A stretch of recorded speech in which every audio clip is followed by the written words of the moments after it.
Hello, hello, hello, hello, hello, warriors. Welcome to Keon Plays. Same Right Love Battle Party.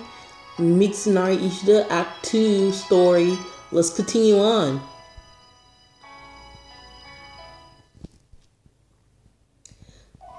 Okay, so they know you're here. Lord Mitsunari is already formulating a plan, his brows knit together in thought, even as he looks a little distressed. Please get out of here immediately. When they come, I will tell them you were only here for a short time. Right, sorry about this. You do not need to thank me, nor do you have the time quickly.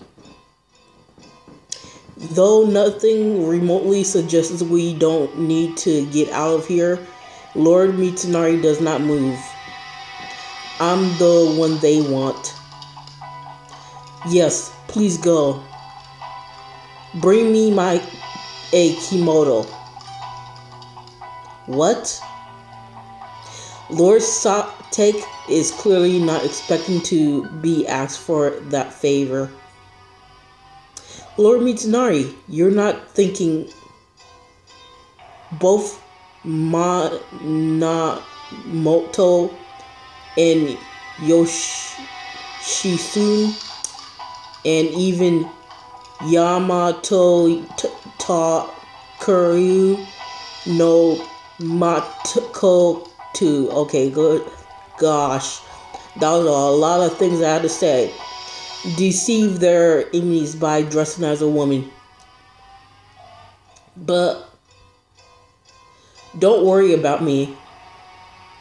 The way he smiles tells me that he is alright with doing this now, and that would be too. Lord Take prepares a short sleeve kimono, which Lord Mitsunari changes into with quick and practiced hands. We're going.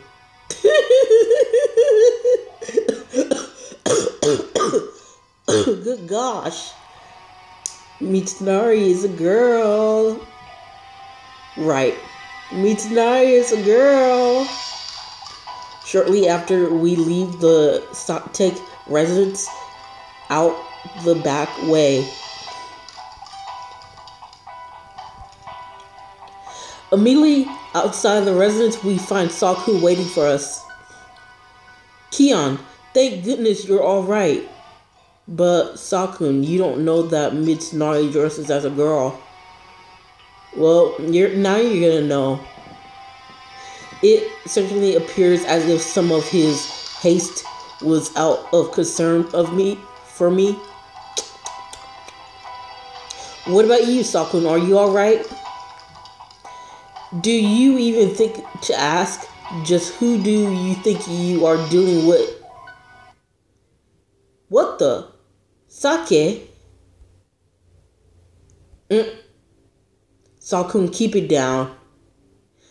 As I clap a hand over his mouth, I give Lord Mitsunari a pointed look. After all, I can't say that if I were in Saku's place, I wouldn't have fallen for her. Nor can I say that I like him. I would not love her still. Hold on, warriors.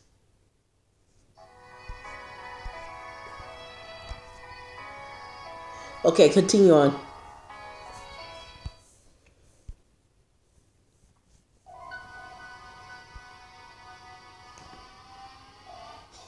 It was Lord Mitsunari who decided to paint Sake as his own sister, and poor Sakun still has yet to know better. What is this? What is Saki doing here?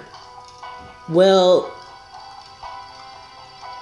you know reasons. You've met her, but you haven't really met her. Now I'm gonna go ahead and say you know reasons.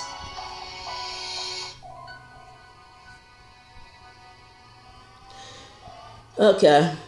You mean to tell me that they've dragged Saki into this too?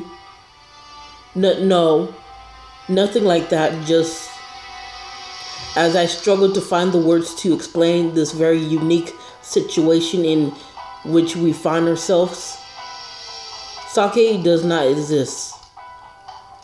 Lord Mitsunari explains for me using his voice instead of hers. Huh? Sake is who I was when I dressed as a woman.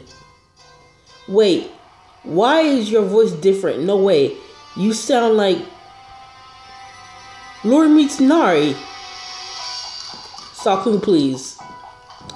That's wait. You mean the whole time you were... Yeah, I was. No, you deceived me. It was never the right time to tell you. I never meant to deceive you. But I am sorry I did. Sakun stares at him as if he is still can't quite believe it until he finally accepts it. His lips pressed together in a firm line. Oh, Sakun. Just as I think to comfort him, I hear the sound of several men coming this way. However, Sakun doesn't react at all. Next to me, Lord Mitsunari's hands go straight to his hilt. That is when... Stand back, my lady. Stand back, my lady, Sakun. I answered right. That's good.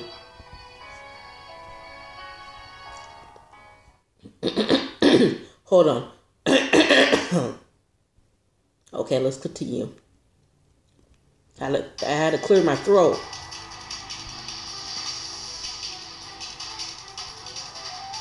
A beautiful woman must never sully her hands with the steel made for bloodshed. Not on my watch. Sakun puts himself in front of us, drawing his blade without a second thought.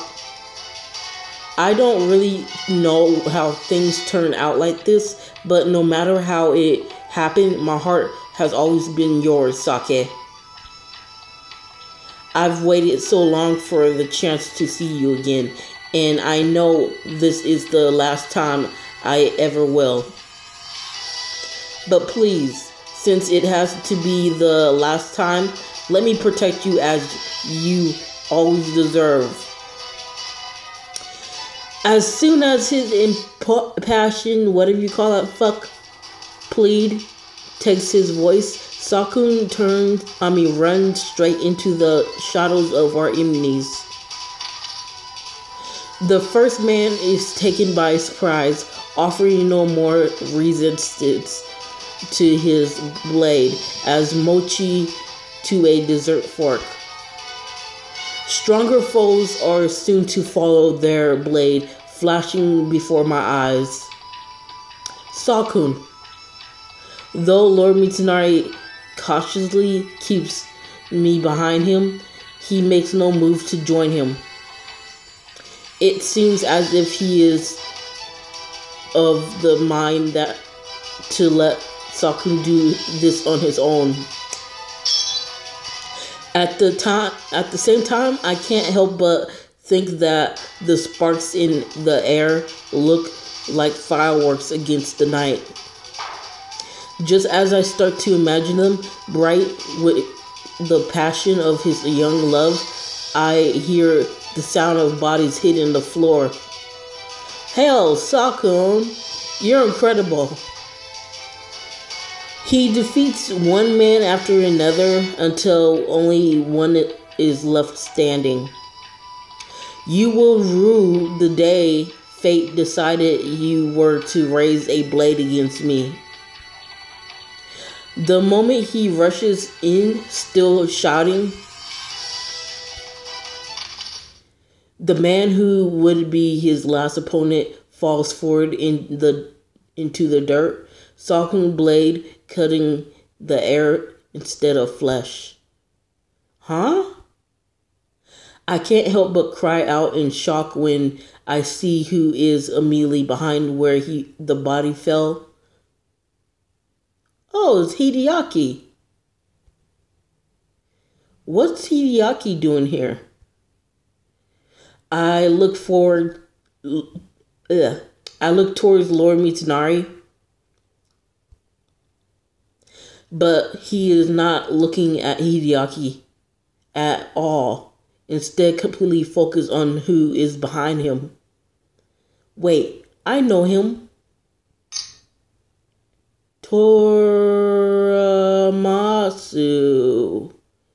What are you doing here, Toramasu? The moonlight catches the steel of his blade, giving it a pale sheen as it lights his face. Isn't that Iyasu's own man?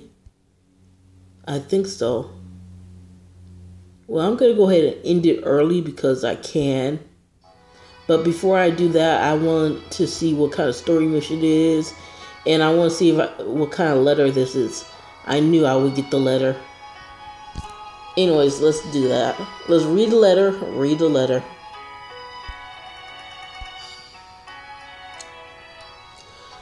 So whether you are happy or not is something you are allowed to decide for yourself. It seems as if both of our hearts have fallen for very dangerous people indeed. I already swore to myself once that I would never go back, and so I will not. From Mitsunari Ishida. Okay, so I'm gonna go ahead and end it. So take care until next time Kia plays Samurai Love Battle Party. Bye.